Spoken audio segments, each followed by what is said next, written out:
Senator, thank you very much. I was excited when you said I was one of your favorite people, but then you qualified by saying in the United States Senate, so that narrowed it somewhat substantially. I'm delighted to be with you this morning and to introduce Nate Fick, but I want to begin by a little bit of a description of the office that he's going to be taking and how important it is. As you and the Vice Chair know, I worked for several years on cybersecurity policy for this country as part of the Cyberspace Solarium Commission.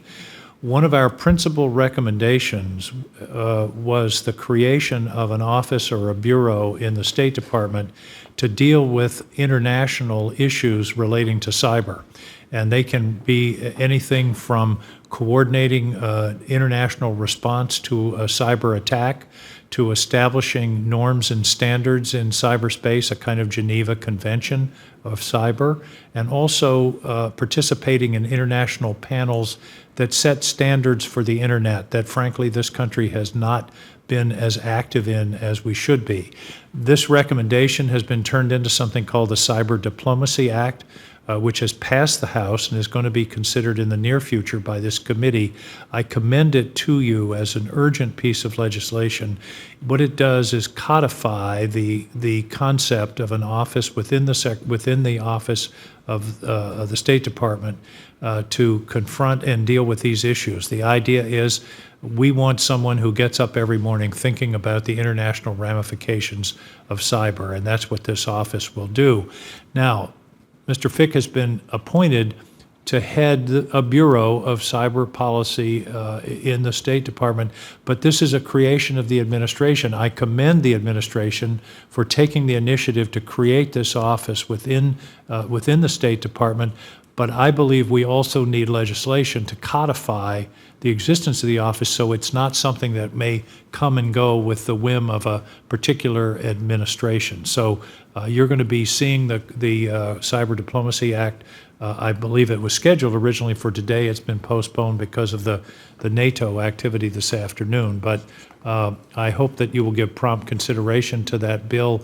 Has a lot of work gone into it, and I look forward to working with you on its hopefully prompt enactment. Now, let me introduce Nate Fick. He's from Maine.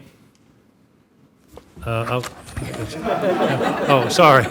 Oh, yeah, there are some other things.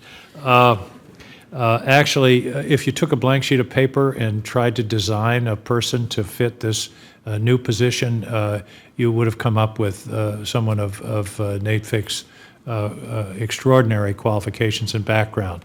A Marine. I made the mistake once of calling Senator Roberts a former Marine. He informed me there's no such thing as a former Marine. If you're a Marine, you're a Marine. And he served in Iraq and Afghanistan, later served as the CEO of a nonprofit, the Center for New American Security, at which time he dealt with issues of cyber and international ramifications of cyber. He then has worked in the private sector as the CEO of a software company, again involved in issues of cyber. He has a degree in policy from the Kennedy Center and also business from the Harvard Business School.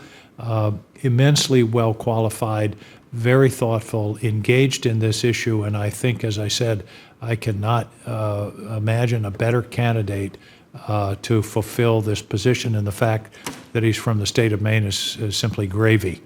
But Mr. Chairman, I commend Nathan Fick to you, and I apologize, I do have to go off to a hearing of the Rules Committee on the Electoral Count Act, which is a matter of some concern to all of us. So I appreciate your courtesy this morning and look forward to working with the committee to advance this nomination. Thank you. We're honored that you're here. The spirit of Joshua Chamberlain, one of the greatest American heroes who happens to be from Maine, is looking down upon the two of you with pride.